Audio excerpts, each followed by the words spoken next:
Everyone, कैसे हो आप सब। आई होप आप सब ठीक होंगे। मैं भी ठीक हूँ।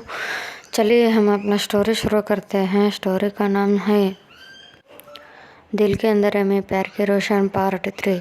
हमेशा की तरह पिछले पार्ट के बारे में बोलूँगी नहीं। चलिए अब आगे सुनते हैं। तशु के साथ प्रीति मेले में घूमने गए रहते हैं। तभी वहाँ पे शांति और स्नेहा मिलते हैं। वहाँ पे तशु ने शांति और स्नेहा के साथ फ्रेंडशिप करते हैं और उनके साथ ही वो दोनों भी मेले में घूमते रहते हैं। लगभग 1 घंटे के बाद स्नेहा बोलते हैं कि हमारे मेले में घूमने का हो गया, हम चलते हैं। ऐसा बोल को शांति और स्नेहा वहाँ से चले जाते हैं। इधर प्रीति और तशु भी घर आते हैं। ऐसा ही सब लोग अपने अपने काम में व्यस्त होते हैं।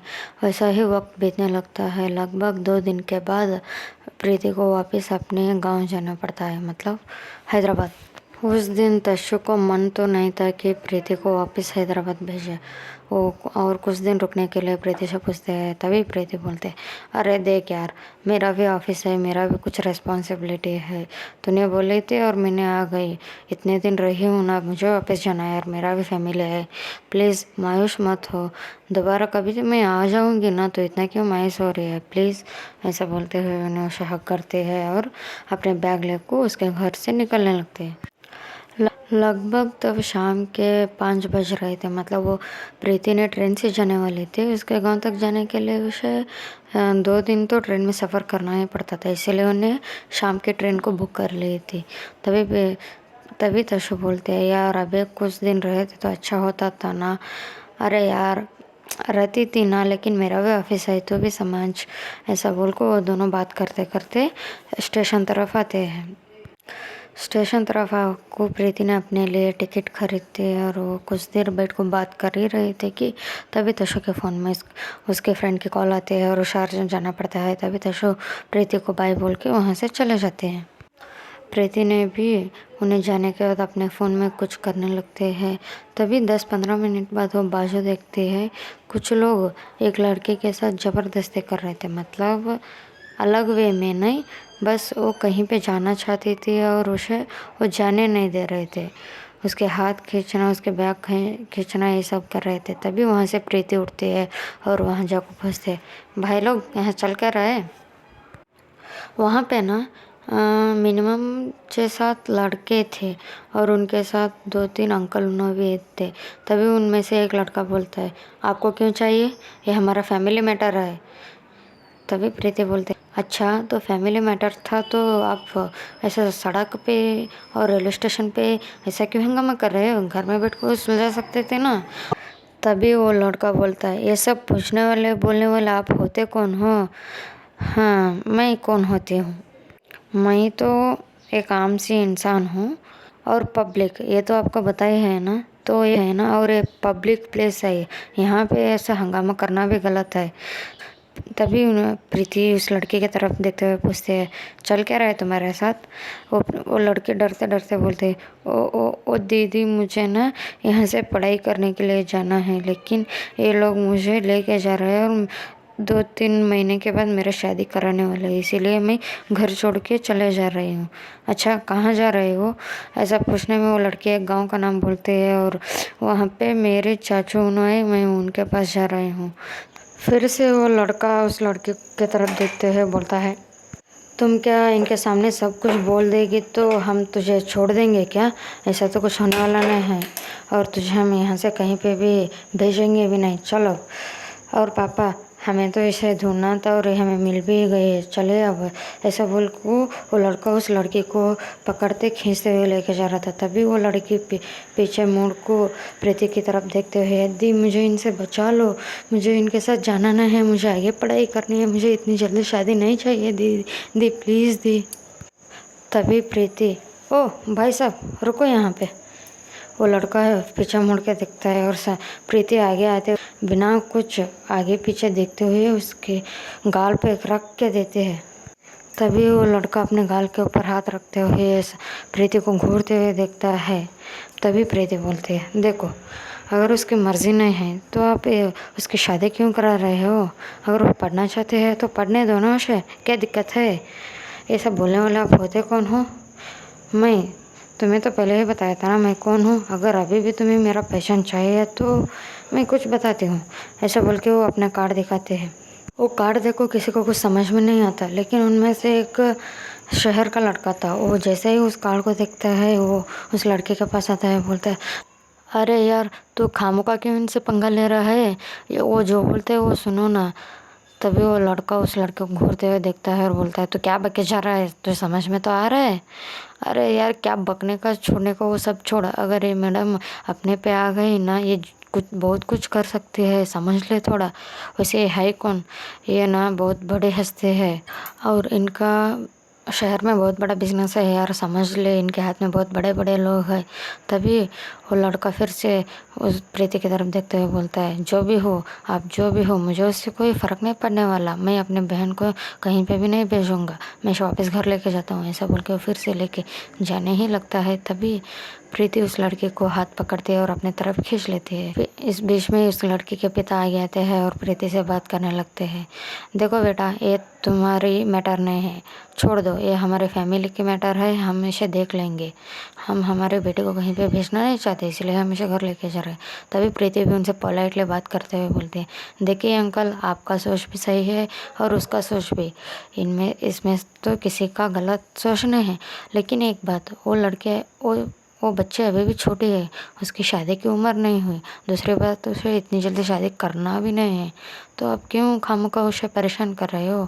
अगर आप ज़बरदस्ती करके भी उसके साथ शादी करा दोगे तो वो भी खुश नहीं रह पाएगी और बाकी को भी खुश नहीं रख पाएगी। अब जिसके साथ उसका शादी कराओगे उसका ज़िंदगी भी बर्बाद और इसकी ज़िंदगी भी बर्बाद, साथ में आप सब लोगों की ज़िंदगी भी बर्बाद। क्योंकि आप तो शादी करके हाथ धो लोगे, लेकिन अगर ये शादी के बाद खुश नहीं रहोगे तो क्या आप खुश रह पाओगे। ये बात सुनते हुए उस लड़के के पिता एकदम चुप हो जाता है। तभी प्रीति बोलती है, देखा, मैं बस आपको सच्चाई का बता रही हूँ, लेकिन आप उसके बारे में सोच के ही चुप हो गए। अगर ये सच्चाई आपकी आंखों के सामने होगा तो आप हर पल हर दिन तड़प तड़प के मरोगे। इससे अच्छा है ना, वो जो चाहते हैं वो उसे करने दीजिए। ऐसा ही बोल के वो उनके साथ और कुछ देर बात करके उनको समझाते हैं। तब उस लड़के के पिता भी बहुत कुछ सोचने के बाद समझ को बोलते हैं, हाँ ठीक है। और वो उस लड़के की तरफ देखते हुए बोलते हैं, चलो तुम्हारे तो शादी हम नहीं कराएंगे, तुम्हें पढ़ने जाना है ना।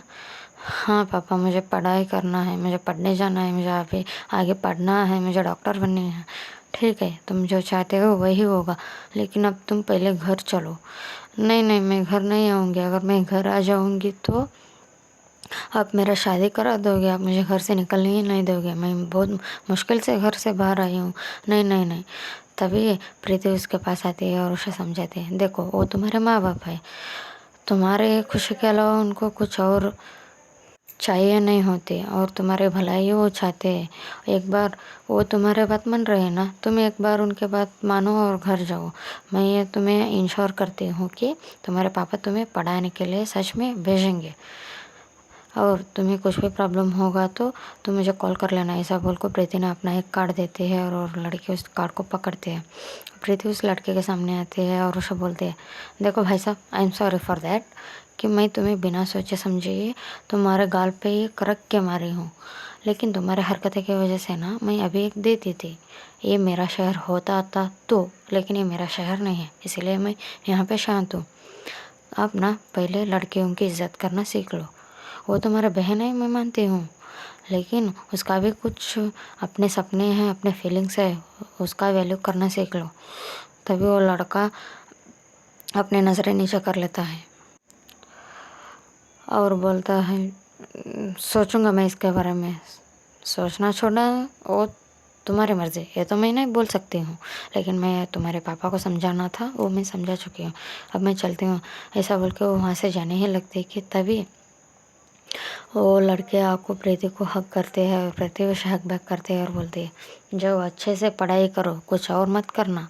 ठीक है दी, ऐसा बोल को उनके फैमिली के साथ वहाँ से चले जाते हैं।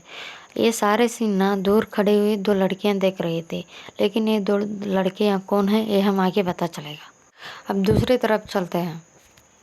यहाँ शांति के घर में तो जोरों शोरों से शांति की शादी की तैयारी चल रही थी, लेकिन शांति तो अपने रूम में पिछले 4 घंटे से बैठ को क्या कर रही थी किसी को समझ में नहीं आ रहा था। वो रूम से बाहर आ ही नहीं रही थी और किसी को रूम के अंदर ले भी नहीं रहे थे।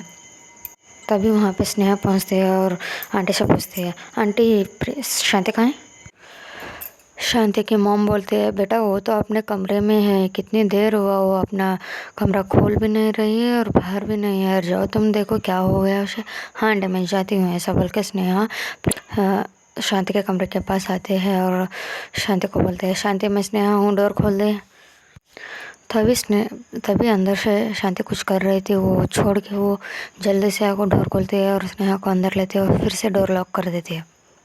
तभी स्नेहा शांति को देख को एकदम शॉक हो जाती है, क्योंकि शांति ने रो रो को अपना हालत ख़राब कर ली थी और अपने आँखों को इतनी सुझा ली थी कि उसे देखे तो ये लगता है वो लगभग 2-3 दिनों से रो रही है।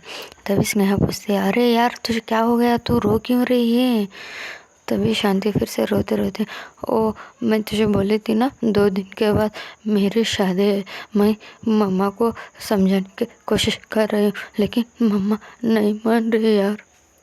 तभी स्नेहा उसे बेड पे बटा को पानी देते हुए बोलते हैं, अरे यार तू पहले पानी पी ले, तेरे गला पूरी तरह से सूख चुका है और तेरे गले से आवाज़ भी बाहर नहीं आ रही। मुझे कुछ क्लियर समझ में नहीं आ रहा, बस इतना समझ में आया कि तो आंटी को मैं समझाने की कोशिश कर रही थी, राइट? हाँ हाँ। तो उसके लिए तू रो क्यों रही है? मैंने तुझे बोला था ना वही प्लान अब हम करेंगे ना। हाँ लेकिन पर उसमें रिस्क ज़्यादा है। हाँ यार वो मुझे भी पता है, लेकिन उसके अलावा हमारे पास रास्ता कुछ और है ही नहीं भैया। तो इसके लिए अब तुझे कहाँ जाना है ये तो डिसाइड किया? हाँ, नहीं मैं अभी तक डिसाइड नहीं किया हूँ। वाह क्या बात है शांति, क्या तू शादी सच में कर लेने का इरादा है क्या? नहीं नहीं यार, पहले तो पानी तो पी ले। हाँ हाँ ऐसा बोल के शांति ने पानी पीती है और थोड़ा सा खुद को संभालती है। तभी स्नेहा बोलते हैं, देख हमारे पास टाइम बहुत कम है, जो करना है तू जल्दी सोच और उसके बाद क्या करना है मैं देखूँगी। तो अब क्या करना है? कुछ नहीं, बस तुझे कहाँ जाना है वो मुझे बता, नहीं कहाँ जाना है। अरे यार एक काम करेंगे क्या, तू यहाँ से हैदराबाद चले जा। हैदराबाद? वहाँ पे कौन है? वहाँ पे एक मेरी फ्रेंड है, मैं उसे सब कुछ बोल के रखूँगी, तो वहाँ जा और कुछ दिन उसके घर में रह ले, बाद में बाकी का मैं सोच के तुझे बताऊँगी। लेकिन लेकिन कुछ नहीं, तो मैंने जैसा बोला था अपना पैकिंग कर लिया ना? हाँ मैंने पैकिंग कर लिया है। ओके ठीक है, चल अब उठ यहाँ से, वहाँ बाहर तो आंटी तुझे ढूंढ रही है।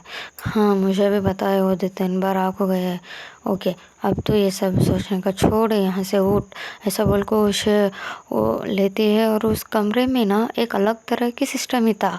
वो उस कमरे से होते हुए उनके घर के पीछे बाजू को पीछे गेट से वो दोनों वहाँ से भाग के चले जाते हैं। लेकिन वो जैसे ही उनके घर को पार करते हैं टेरेस पे खड़े हुए कोई इंसान उनको देख लेता है और वो तुरंत बाहर आकर चिल्लाने लगता है, शांति शांति। तभी उनकी माँ पूछते हैं, क्या शांति को क्या हुआ? ओ भाग गए क्या? हाँ भाग गए। तभी सब लोग उसे ढूंढने लगते हैं और उसे पूछते हैं कहाँ भाग गई। वो इंसान बोलता है इस तरफ से, वो सब भी उस तरफ से भागने लगते हैं। इधर स्नेहा और शांति भागते भागते आड़े टेढ़े रास्ते से वो कुछ गांव के आड़े टेढ़े रास्ते में, मतलब इतना छोटा छोटा रास्ते में से जा रहे थे कि किसी को कुछ समझ में आ ही नहीं रहा था। और स्नेहा ने एक बार पीछे मुड़ कर भी देखा था, वहाँ पे बहुत सारे लोग उनको फॉलो कर रहे हैं और शांति के घर में ये पता चल गया है कि शांति घर से निकल चुकी है घर को। तभी वो शांति के हाथ घस के पकड़ते और बोलते, देख अब हमारे पास रुकने के टाइम नहीं है और पीछे देखने की भी टाइम नहीं है, किसी भी हालत में तुझे यहाँ से निकलना ही होगा। ऐसा बोल के उसका हाथ पकड़ को और एक शॉर्टकट ले को वो सीधा रेलवे स्टेशन आको पहुँचते हैं। और वो दोनों उसी टाइम पे आते हैं जिस टाइम पे प्रीति ने उन सारे लोगों को उस लड़की के लिए समझा रही थी। और ये 2 लड़की वही हैं जो वहाँ पे खड़े हुए प्रीति को देख रहे थे। जैसे ही वो ये सब सीन देखते हैं, शांति फिर से पीछे देखती है। उसके घर वाले वहाँ ढूंढते ढूंढते आ चुके थे। उसी टाइम पे ना वहाँ पे उनका ट्रेन भी आ जाता है, वो भी हैदराबाद जाने वाली। तभी स्नेहा बोलते हैं, देख ये ट्रेन आया है, तू यहाँ से निकल पहले, ऐसा बोल के उसके हाथ में कुछ पैसे देते हैं और उसे उस ट्रेन के अंदर चढ़ा देती है। तभी प्रीति भी उठ को अपने तब तक तो प्रीति उठ को अपने सीट पे जाकर बैठी हुई थी। मुझे ये स्टोरी आगे कंटिन्यू करना है। अगर आप कमेंट करोगे तो मैं इस स्टोरी को बढ़ाऊँगी, लेकिन आप कमेंट कर ही नहीं रहे हो, तो इसलिए मैं इस स्टोरी को इतना ही अपना ही अपलोड करूँगी। आपको क्या करना है ये आप सोचो। और एक बात, आप सब्सक्राइब करते हो और फिर अनसब्सक्राइब करते हो, ऐसा क्यों? क्या मेरी स्टोरी में कुछ गलतियाँ आपको दिख रहा है, या फिर मेरी स्टोरी में कुछ चेंज करना है? ये बताओ तो सही। अगर आपको कुछ चेंज चाहिए तो आप बताओ यहाँ पे कुछ गड़बड़ हुई है, या फिर यहाँ से ऐसा बनाओ। कुछ तो बोलो यार, कुछ तो कमेंट करो प्लीज़। और बाकी का हम आगे एपिसोड में देखेंगे। तब तक के लिए tata bye bye, see you soon guys.